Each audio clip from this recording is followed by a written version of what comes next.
Ouais, mais, ou alors allumez-la et vous la posez, vous la touchez pas. Ouais, Un peu mais juste. loin. Comme ça, il n'y a pas la tentation. C'est bon. Là, on est lancé. Enfin, le problème, c'est que si j'écris, je vais avoir envie de lire. Faut pas écrire juste des phrases, faut juste écrire des mots. C'est vrai. Modérateur. La semaine dernière, elles ont perdu le chat à un moment. Après, tu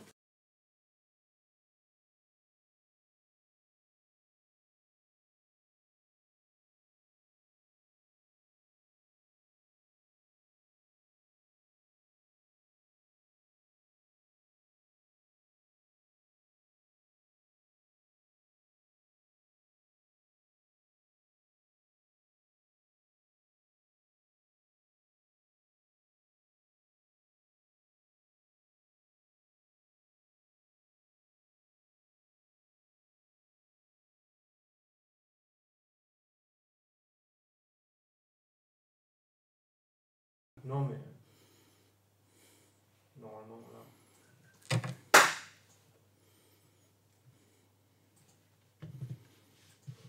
Non, on ne doit pas y avoir de son.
doctorant de l'ED 583 Risques et Société. Donc, je suis Marlène Vandiloff, la gestionnaire de l'ED. Et aujourd'hui, nous recevons Maxime Gillet qui vient nous présenter ses travaux de thèse. Bonjour. Donc, avant de commencer, je vais vous poser quelques petites questions, si ça ne vous gêne pas. Non, pas de souci. Alors, quel est votre cursus avant la thèse? Moi, j'ai une formation de géographie physique. À la base, j'ai fait mes études à l'université Grenoble-Alpes, à l'Institut de géographie alpine. Et j'ai fait un master qui tournait principalement autour de l'hydrologie, de la climatologie et des géomatiques. Voilà. Et après, j'ai fait quelques stages en plus en recherche à l'IRSTEA d'Aix-en-Provence et à l'IRSTEA de Grenoble aussi. Je me suis un peu tourné vers la recherche en hydrologie. Ok, donc c'est de là qu'est venu votre sujet de thèse? Ouais. Après, moi, mon sujet de thèse, en fait, il m'a été proposé par un des encadrants que j'avais en master, qui est Pierre-Alain Héral, qui a beaucoup travaillé sur les problématiques des crues en Cévennes et là, qui commençait à monter des projets de recherche par rapport aux sécheresses et aux phénomènes d'étiage qui sont les bas débits, en fait, l'étude des bas débits sur ces zones qui commencent à poser problème. Et ils m'ont proposé de faire cette thèse et j'ai accepté. D'accord. Donc cette thèse, elle était, on vous l'a proposée directement? On m'a proposé de candidater à la thèse. Voilà. Donc qui était financée par...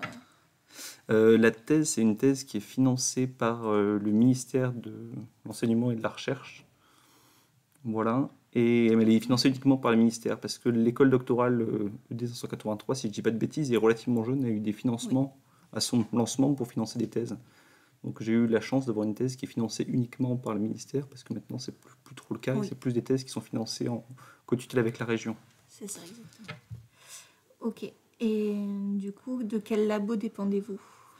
Moi, je dépends de Chrome, qui est un des labos de l'université de Nîmes. Après, je travaille un peu avec les deux parce que notre directeur de thèse, Pierre-Alain Héral, travaille au LSR, si je sais pas de bêtises, ou l'ISR, je ne sais plus le nom exact, ils ont changé, à l'école des mines d'Alès. Donc, mais après, je suis principalement rattaché à Chrome. Ok, très bien. Et du coup, je vous laisse faire votre présentation. Donc je vais vous présenter en fait juste une toute petite partie de ma thèse qui s'intitulera la présentation d'où vient l'eau de nos rivières en étiage. Donc comme je l'ai dit tout à l'heure, l'étiage c'est le plus bas débit du cycle hydrologique, donc le moment où la sécheresse est la plus marquée. Donc après là on va appliquer cette question à un seul bassin versant qui est l'application sur le Gardon de Sainte-Croix, qui est localisé en amont des Gardons en Cévennes. Donc j'ai également mis le titre complet de ma thèse qui est « Rôle des eaux souterraines dans les étiages des rivières cévenoles, suivi à haute résolution spatiale et temporelle pour une meilleure compréhension des étiages ». Donc après, ça c'est le titre originel. Le contenu a un peu changé par rapport à ce que j'ai fait au final. Et là, j'ai principalement travaillé sur la question de l'origine par rapport au réservoir géologique de l'eau. Voilà. Donc le contexte global. Donc depuis quelques temps, on remarque qu'il y a une augmentation de la sévérité des étiages. Donc globalement, les prévisions faites par l'agence Rhône Méditerranée de 2014 prévoient une baisse de moins 10 à moins 60% du débit d'étiage, c'est-à-dire que le débit sera plus bas au niveau de son minimum, de moins 10 à moins 60%. Cette baisse se fera également par une prolongation de la durée des basses eaux. Donc les basses eaux, c'est les périodes où le débit est inférieur au débit moyen. Donc on a des périodes qui seront beaucoup plus longues, qui vont augmenter jusqu'à 40%. Voilà. Après, de manière très locale, en Cévennes, de manière un peu plus générale, on a deux épisodes qui ont été assez marquants, de 2017 et de 2019. Celui de 2017, on a eu une période d'impluviosité qui a duré pratiquement d'août jusqu'en décembre, ce qui a posé quelques problèmes avec notamment pas mal de versants qui ont commencé un peu à s'assécher complètement, qui posent des problématiques. Donc là, par exemple, vous avez une photo d'un cours d'eau en Cévennes, qui est le Gardon de Saint-Martin, où vous avez le lit qui est complètement à sec, vous avez juste des espèces de vasques d'eau, et l'eau ne coule pas et coule dans les sédiments.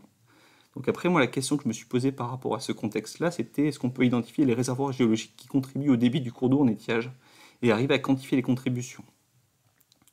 Donc après, moi, j'ai analysé principalement mon bassin versant au regard de la géologie, parce qu'en fait, une analyse assez simple des mécanismes qui marchent montre qu'en fait, la variabilité qu'on observait au niveau des cours d'eau était liée à la géologie. Donc là, vous avez une présentation de la carte du Gardon de Sainte-Croix. Donc le Gardon de Sainte-Croix est situé dans la partie schisteuse sur l'amont des bassins des Gardons.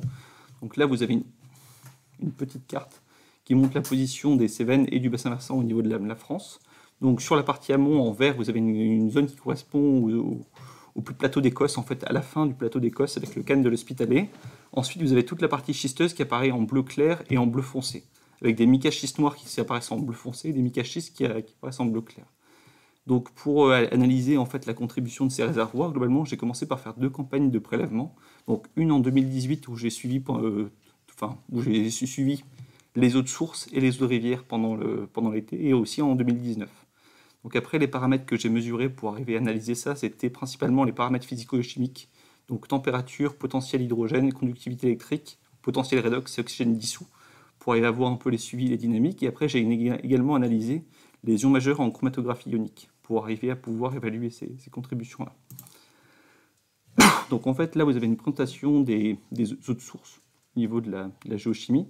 Donc là, vous avez les mêmes couleurs avec en bleu foncé les micaschistes noirs, en bleu en cyan les micaschistes quartzeux et en vert les eaux calcaires. Donc on voit globalement au niveau de la géochimie, c'est-à-dire au niveau des ions majeurs, on a une différence qui est quand même relativement marquée au niveau des eaux, avec un pôle des eaux calcaires qui sont très marqués en calcium, magnésium, bicarbonate.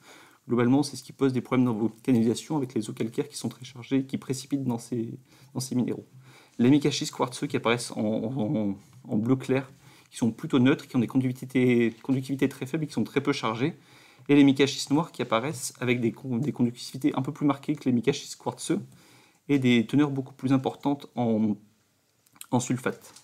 Après, on a 2 autres pôles qui sont plus minoritaires, le pôle des granites qui est un pôle intermédiaire entre les calcaires et les micaschistes noirs.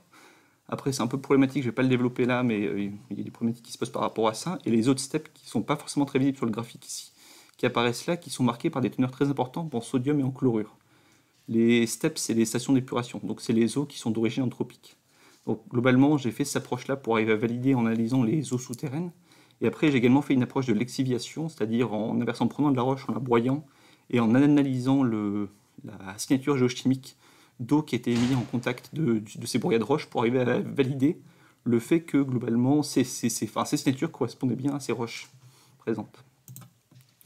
Donc là, on a un graphique qui présente la contribution des réservoirs au niveau de Sainte-Croix pendant les 2 années, avec les diminutions de débit. Donc on a les mêmes couleurs pour les géologies. En fait, ce modèle a été réalisé avec des modèles de mélange géochimiques qui permettent d'arriver à étudier toutes les possibilités de mélange, arriver à identifier des proportions d'eau qui viennent de chacune des formations. Donc on voit globalement sur l'analyse de ces 2 graphiques qui sont faits au niveau de l'exutoire du bassin versant, que le réservoir qui contribue le plus en fait, au début et qui fait le soutien d'étiage très important pour arriver à identifier de l'eau, globalement, c'est les micaschistes noirs qui sont en bleu foncé. Donc on voit qu'on a globalement les réservoirs des micaschistes quartzeux et des calcaires qui diminuent énormément pendant la période de sécheresse et qui arrivent pratiquement à 30% pour les deux au niveau de l'étiage, alors que les micaschistes noirs ont des contributions qui restent plus importantes et qui se stabilisent pendant les 2 années. Et qui plus est, si on regarde l'année 2019 qui a été marquée par des étiages plus bas, on voit que la proportion des micaschistes noirs en pourcentage est plus importante pour 2019 qu'en 2018, ce qui montre bien l'importance de ce réservoir. Après, si on regarde les résultats de manière un peu plus spatialisée au niveau du bassin versant, on a des analyses qui sont encore plus fines et qui sont encore plus intéressantes pour arriver à bien comprendre les dynamiques des réservoirs. Donc on voit globalement, là c'est la situation qui est présentée au niveau de l'étiage, qu'à l'exutoire du bassin versant, on a bien 70% de l'eau qui vient des micaschistes noirs. Et après, si on regarde sur des différents cours d'eau qui ont également été analysés, on voit que la contribution est principalement issue de l'amont. Donc on a pratiquement 60% de l'eau en fait, qui est produite au niveau de l'amont du bassin versant, avec une grande proportion d'eau qui vient des micaschistes noirs. Après, si on regarde de manière un peu différente la dissymétrie entre les affluents qui sont faits sur le versant sud et sur le versant nord, on voit globalement que les affluents sur le versant nord sont complètement secs, pratiquement. On en a un seul qui coule avec un débit qui est très faible, alors que ceux sur le versant sud sont beaucoup plus productifs. Et en fait, tout ça coïncide par rapport à la productivité importante du réservoir de micaschistes noirs, qui est principalement positionné sur le versant sud. Et après, le 4e chose, c'est qu'on a un apport très limité des calcaires, où on voit globalement que la proportion des calcaires est plus importante sur l'amont, et qu'elle diminue et qu'elle devient relativement faible au niveau de l'aval. Voilà. Donc là, je vous ai présenté juste quelques résultats rapides de mes recherches qui concernent le gardon de Sainte-Croix. Après, moi, j'ai travaillé sur l'ensemble du gardon d'Anduze, et j'ai un peu poursuivi mes résultats là. Voilà. Donc j'espère que ça vous a plu, et si vous avez des questions, je suis là pour y répondre.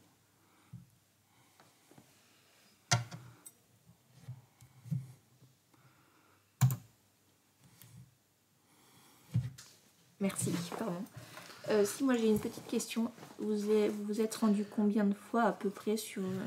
Sur le terrain, Ouais, sur le en terrain. fait, mes campagnes estivales m'en est quand même beaucoup de temps, globalement. Sur l'été, j'y allais une à deux fois par semaine. D'accord. Pendant l'année 2018, après 2019, j'ai un peu baissé, j'y allais une fois toutes les 2 semaines, mais j'ai quand même fait des périodes un peu longues, avec beaucoup de pré-campagne aussi avant, en amont, pour arriver à trouver les sources, chercher les points et voilà, essayer de voir aussi avec des gens pour faire des prélèvements. D'accord. Très bien, merci. Ah, il y a une question. Merci pour cet exposé très intéressant. Quand soutenez-vous votre thèse? Alors, idéalement, je pense soutenir en novembre. En novembre, avec un rendu de mon manuscrit qui aura lieu en fin août. Parce qu'en fait, il y a des problématiques par rapport à la fermeture de l'université. Moi, ma thèse, je l'ai pratiquement rédigée. Je croise les doigts, donc il manque principalement la période de relecture. Et globalement, après, je pense que j'aurai fini pour début juillet. Je ferai la relecture pendant l'été. Je soumettrai mon manuscrit au niveau de la fin du mois d'août, idéalement. Bon, on va continuer du coup sur la soutenance de thèse. Où en êtes-vous du coup dans la rédaction de votre manuscrit? Dans la rédaction. Après, moi, je fais une thèse en article, globalement, parce qu'il y a deux possibilités quand on fait des thèses. C'est soit on fait une thèse normale avec un corps de texte qui est unique, soit on fait des thèses en s'appuyant sur des articles. Donc l'intérêt de faire une thèse sur article, c'est que pour arriver à soutenir une thèse, au niveau de l'école doctorale en tout cas, la règle, c'est d'avoir au moins un article qui soit publié. Donc en fait, moi, je profite en fait de mes chapitres d'insérer des articles que j'ai publiés. Donc là, pour l'instant, j'en ai soumis 2 qui n'ont pas encore été acceptés et ils s'organisent comme ça. Et après, et plus généralement, pour répondre à la question, j'ai écrit 3 de mes 4 chapitres. Il manque juste un chapitre qui est plutôt méthodologique, qui reprend un peu la méthodologie que j'ai développée. Ok, super. Et du coup, vos articles, on peut les retrouver dans quel... Alors pour l'instant, ils ne sont pas encore soumis. Enfin, ils sont soumis, mais ils ne sont pas encore publiés. Donc, moi, j'ai soumis un article en français parce que je voulais avoir une approche un peu plus globale, qui soit un peu moins spécifique et moins méthodologique. Donc j'ai soumis à PhysioGéo, qui est un journal de géographie physique. Et après, j'ai soumis à un journal un peu plus technique au niveau méthodologie, où je présente plus les résultats que j'ai présentés là sur le Gardon de Sainte-Croix, qui est HESS. Donc je pense que je vais dire des bêtises si j'essaie de vous dire ce que veulent dire les sigles, mais c'est Hydrological Earth Science. Je ne sais plus après. Ok. Et du coup, là, vous en êtes à votre 3e année de thèse. Oui. Comment vous l'avez vécu? Comment vous les avez vécus? Relativement bien. Après, c'est vrai que les premières années de thèse où on fait du terrain sont quand même beaucoup plus agréables, et la dernière année est quand même bien moins agréable, surtout là avec le Covid qui est quand même un peu gênant pour arriver à travailler, pour arriver à faire ça. Mais après, moi j'ai quand même relativement bien vécu ma thèse. D'accord. Et notamment lié au Covid, votre thèse, elle a pris du retard ou... Un peu. Après, c'est pas totalement lié au Covid. Enfin, si, mais c'est un peu compliqué. Moi, globalement, on était relativement nombreux à avoir des prolongations avec le Covid. Notamment, moi, j'ai réussi à avoir 4 mois, ce qui est quand même très bien. Le confinement a duré 3 mois. Je vais pas me plaindre du tout de ça. Et ce qui fait que ma thèse avait commencé en février 2018. Normalement, les thèses sont financées sur 3 ans, et moi, elle finira en juin 2021. Fin juin. Ok. Donc, du coup, il va y avoir une procédure à suivre, j'imagine, pour la thèse. Et juste une petite question. Avez-vous suivi une organisation particulière pour la rédaction? Non, du coup, pour la rédaction d'articles. Ouais. Pour la rédaction d'articles, j'avais voulu faire une formation, des formations qui sont proposées. Mais au final, j'avais d'autres formations qui s'étaient proposées en même temps et j'avais pas pu la faire. D'accord. Voilà, malheureusement. Et donc, du coup, les soutenances de jury nécessitent un jury. Est-ce que vous avez d'ores et déjà réfléchi aux membres qui seront présents? J'y ai réfléchi après, ils n'ont pas encore été posés complètement. Parce que après, il y a pas mal de règles par rapport au jury, par rapport au grade. Parce que globalement, dans un jury de thèse, vous avez des rapporteurs qui vont lire complètement votre thèse et vous rendre un rapport. Et après, vous avez des examinateurs qui n'ont pas forcément vous rendre de rapport. Donc après, il y a une sélection qui est à faire par rapport à ça. On a commencé à en discuter avec mes directeurs de thèse, mais ça n'a pas encore été bouclé. D'accord, très bien. Et ma dernière question, est-ce que vous avez suivi une formation qui vous prépare justement à la soutenance de thèse? Non. Non. Et vous pensez que ça pourrait être... Je sais pas. Je pense qu'en fait, pour l'instant, j'ai pas beaucoup de temps. Ouais. C'est pas forcément ce que j'ai trop envie de faire pour l'instant, mais je pense que ça pourrait être intéressant si je l'avais eu plus tôt. Okay. Et vous avez une idée de comment se déroule une soutenance de thèse? Oui, parce que je suis quand même allé sur plusieurs thèses de collègues et d'amis, donc je vois à peu près comment ça se passe. D'accord. Très bien, merci. Est-ce que du coup on a d'autres questions du chat?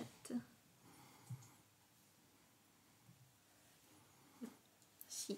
Merci pour la présentation. Si j'ai bien compris, les mica sheets noirs sont les fonds géologiques où se trouvent les sources des eaux de surface. Alors pour ce bassin versant là, oui, globalement. Sur ce bassin versant là, en fait, on voit qu'on a une dissymétrie par rapport entre les micaschistes quartzeux qui sont quand même très présents sur le bassin versant mais qui sont très peu productifs et les micaschistes noirs qui sont très productifs.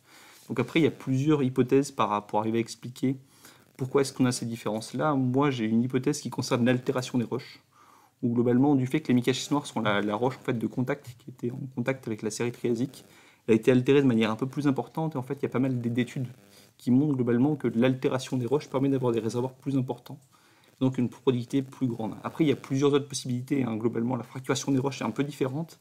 On a également, en fait, par rapport à la question du versant sud, versant nord, une possibilité d'un peu de boîte aux lettres.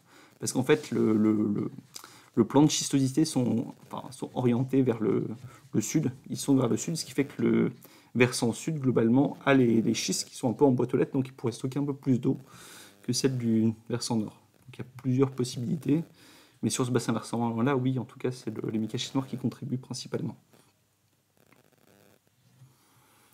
D'accord. On va attendre quelques minutes. D'accord, merci. C'est très intéressant. On va attendre quelques minutes qu'il y ait peut-être d'autres questions qui arrivent. Et donc du coup, au sein du labo, des labos dans lesquels vous êtes, vous faites des expérimentations Des expérimentations. Après, moi, j'ai fait beaucoup d'analyses, surtout, globalement. Principalement, la problématique quand on fait des géosciences en général, c'est le fonctionnement des machines, parce que les machines sont souvent en panne. Donc on a quand même beaucoup de problèmes par rapport à arriver, une fois qu'on a collecté nos échantillons, arriver à recalibrer les machines, refaire les analyses et refaire tourner ça. Et après, moi, j'ai pas forcément été le plus à plaindre par rapport à ça, mais c'est quelque chose qui prend quand même énormément de temps.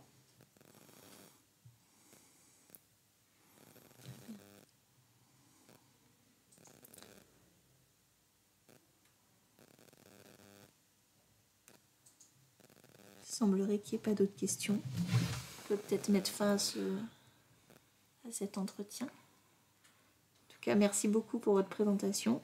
Merci de m'avoir invité. Une autre question, pardon, excusez-moi. Avez-vous vu quelque chose d'intéressant par rapport à vos données de STEP? Pour les données de STEP, après, moi, je ne pas forcément mes analyses là, parce qu'en fait, globalement, on a des collègues, notamment Anastasia Sédier, qui travaillent sur les contaminants organiques, et en fait, j'ai profité de ces compétences pour analyser, en plus de juste faire la géochimie de base des eaux de STEP, également faire les contaminants organiques sur le bassin versant de Sainte-Croix. Et globalement, ce qui est intéressant, c'est qu'on voit que la signature de la STEP est marquée par une signature par rapport à je vais dire une bêtise par rapport au nom du médicament, mais des médicaments qui sont plutôt par rapport à des troubles au niveau du cerveau, n'importe quoi, de la dépression. Et par contre, globalement, on a quand même une fréquence de détection des autres, notamment de la caféine, de la norfloxacine et des doliprane, des paracétamol, sur l'ensemble des affluents et sur l'ensemble des cours d'eau. Donc en fait, c'est assez intéressant à voir notamment ces influences des steppes et des zooanthropiques sur l'ensemble du bassin versant. Parce qu'en fait, ce que je ne vous ai pas présenté, c'est que le gardon de Sainte-Croix est quand même à moitié dans la zone cœur du parc des Cévennes. Donc il est quand même sur une zone qui est quand même très peu impactée, avec quand même très peu d'habitation.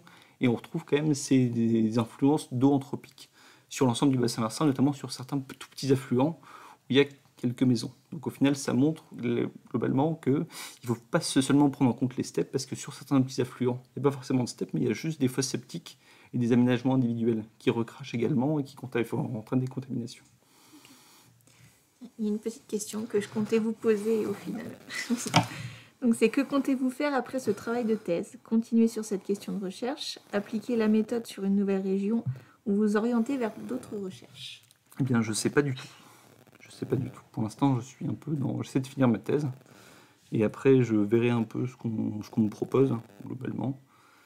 Parce qu'après, voilà, le système, globalement, je pense que même si je voulais continuer, je ne sais pas si je pourrais et s'il y a des opportunités qui vont se proposer. Donc ça va surtout dépendre de ça.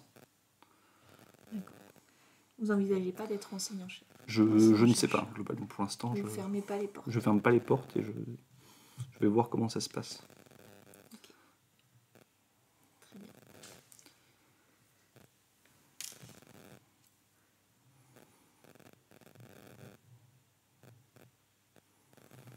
Du coup, on s'arrête sur cette dernière question. Merci beaucoup. Et merci beaucoup aussi de m'avoir invité. Je vous en prie. Au revoir. Au revoir.